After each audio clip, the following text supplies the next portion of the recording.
Hello प्यारे भाइयों और बहनों, आपका मेहर टीचिंग में स्वागत है। मैं आपको उत्तर भारत के प्रमुख राजवंशों का इतिहास बताने जा रही हूँ, जो पूर्व मध्यकाल और प्राचीन इतिहास से रिलेटेड है। ये पटवार, कांस्टेबल, रीट के लिए भी इम्पोर्टेंट है और हाई कोर्ट की एलडीसी सेकंड ग्रेड भर्ती उसके लिए भी वेरी इंपॉर्टेंट है, क्योंकि ये छोटे छोटे राजवंश है और इसी का ही इतिहास में हमेशा प्रश्न पूछा जाता है। और आप जो पहले जो परीक्षा में आए हुए प्रश्न है, उन मॉडल पेपरों में आप देख लेना कि ये कैसे कैसे प्रश्न यहीं से बने हुए हैं। और ये राजस्थान माध्यमिक शिक्षा बोर्ड 7th क्लास की, जिसमें उत्तर भारत, दक्षिण भारत और मध्यकाल की प्रमुख घटनाओं का एक टॉपिक है, उनमें से ही लिया हुआ है। अगर आपको यकीन ना हो तो 7th क्लास की बुक खोल के देख लेना ये कहाँ से है। उत्तर भारत के प्रमुख राजवंश 8वीं से 12वीं शताब्दी तक। प्रथम राजवंश है अजमेर से सांबर तक, ये चौहान वंश का शासक था। ये अजमेर से सांबर तक चौहान वंश का शासक था और चौहानों ने तो दिल्ली पे भी उनका ही राज था।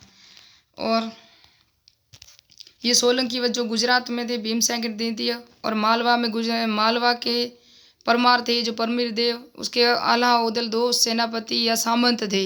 इस बुक में सामंत क्या कहा गया है, लेकिन हर एक का काफ़ी तक बुकों में सेनापति कहा गया है, इसलिए हमको सामंत को ही सही मानना चाहिए, क्योंकि ये माध्यमिक शिक्षा बोर्ड की पुस्तक है।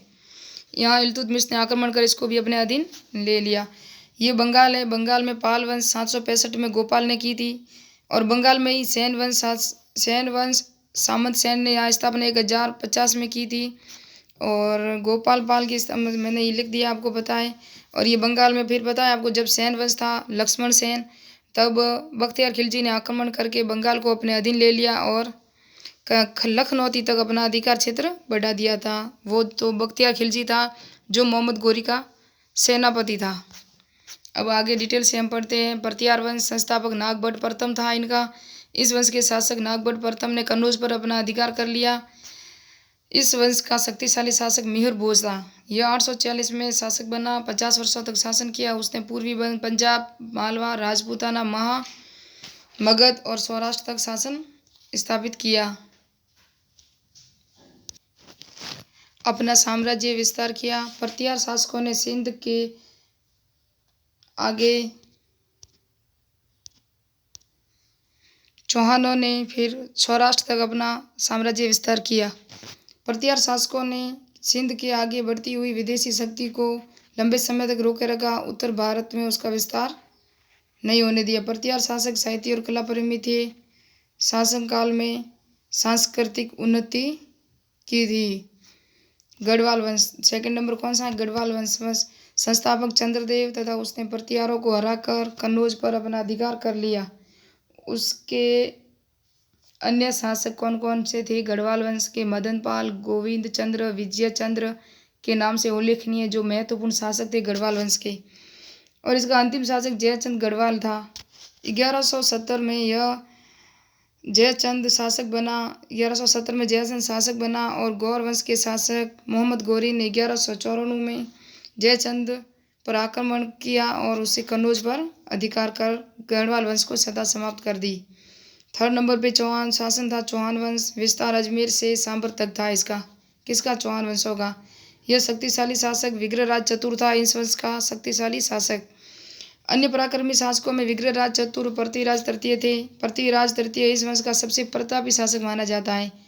इसने 1182 में चंदेल शासक परमाल को हराया, अपने साम्राज्य का विस्तार किया। परमाल वही था चंदेल शासक जिसके 2 सेनापति या सामंत, मैंने अभी भी फर्स्ट में कहा था कि वो थे आला उदल।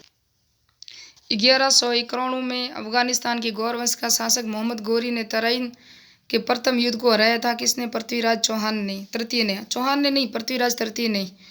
और 1100 पृथ्वीराज चौहान तृतीय ने 1192 ईस्वी में मोहम्मद गोरी ने पृथ्वीराज तृतीय को हराकर अपने साम्राज्य का विस्तार किया।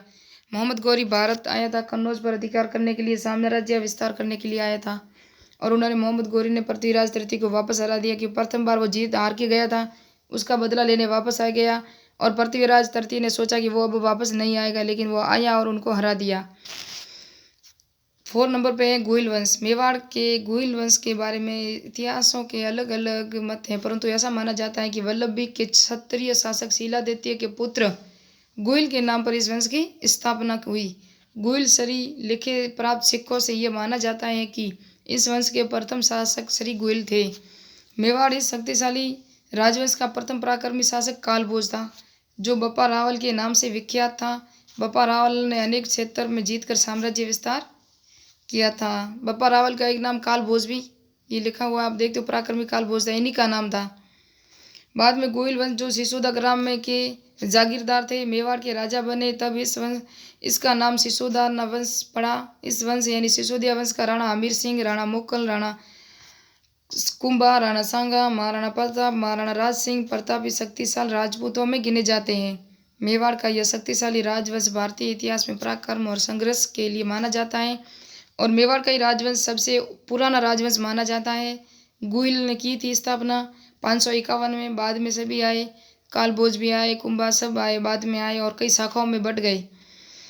फिर 4 नंबर पे चंदेल राजा, इस राज्य बुंदेलखंड में था। महोबा इसकी राजधानी थी। किसकी? चंदेल वंशों की राजधानी महोबा थी। चंदेल वंश प्रथम शक्तिशाली शासक यशोवर्मन था। चंदेल वंशों का ये प्रथम और शक्तिशाली शासक था यशोवर्मन। उसने उत्तर भारत में अपने राज्य का विस्तार किया। इस वंश का अंतिम प्रसिद्ध शासक परमाल था। अलाउद्दीन इसी वंश के या शासक के वीर सामंत थे। इनकी वीर गाथाएं आज भी पूर्वी राजस्थान और मध्य यूपी उत्तर प्रदेश में गाई जाती है। 1203 में ऐबक गुलाम वंश ने इसको समाप्त कर दिया, चंदेल वंश को। फिर परमार वंश आया, मालवा के में राज्य स्थापित। इसका प्रतापी शासक राजा भोज था परमार का। यह विद्वान प्रकर्मी व दानी था। भोज के बाद परमारों की शक्ति कमजोर हो गई। इल्तुतमिश ने मालवा पर अधिकार कर लिया। फिर 7 नंबर पे है पाल वंश। 765 में राजा गोपाल ने पाल वंश की स्थापना बंगाल में की थी। इसने 45 वर्षों तक शासन किया था। किसने? पाल वंशों ने। गोपाल का पुत्र धर्मपाल भी प्रतापी शासक था। इसने विक्रमशिला विश्वविद्यालय की स्थापना की। इस वंश के शासकों में 4 शताब्दी तक शासन किया था गोपाल वंश के शासकों ने, अतः सेन वंशीय शासकों ने अधिकार कर लिया।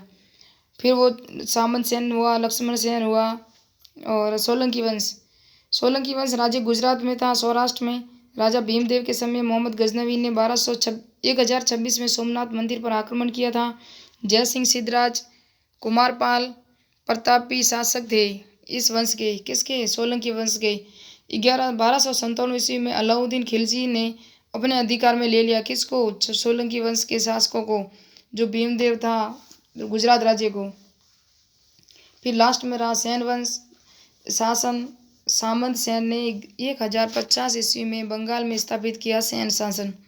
प्रतापी शासक वल्लभ सेन, लक्ष्मण सेन और जो गीत गोविंद की रचयिता जयदेव इसी राज्य के आश्रयदाता में थे। बाद में 1199 में भी इस राज्य की शक्ति कमजोर हो गई और बख्तियार खिलजी ने भी 1207 या 8 में यहीं भी आक्रमण करके जब नालंदा विश्वविद्यालय और विक्रमशिला विश्वविद्यालय को नष्ट किया। बाद में सेन वंश बंगाल पे गया, लक्ष्मण सेन को हराकर अपना राज्य स्थापित किया। ये बख्तियार खिलजी ही था। अब मैंने इतना शॉर्ट और कम टाइम में आपको बताया है, तो आपको अगर पसंद आए तो लाइक कीजिए और नेक्स्ट वीडियो में आप मेरा वेट कीजिए, क्योंकि उत्तर और दक्षिण भारत के राजवंश जितने भी थे मैंने 2 पार्ट में पढ़ाए। उनकी शासन व्यवस्था, सांस्कृतिक, चित्रकला, साहित्यकाल, वो सब विशेषताएं नेक्स्ट पार्ट में एक लेकर आऊँगी। अगर मेरा वीडियो अच्छा लगे तो लाइक कीजिए और मेरे वीडियो देखते रहिए। Thank you watching my video.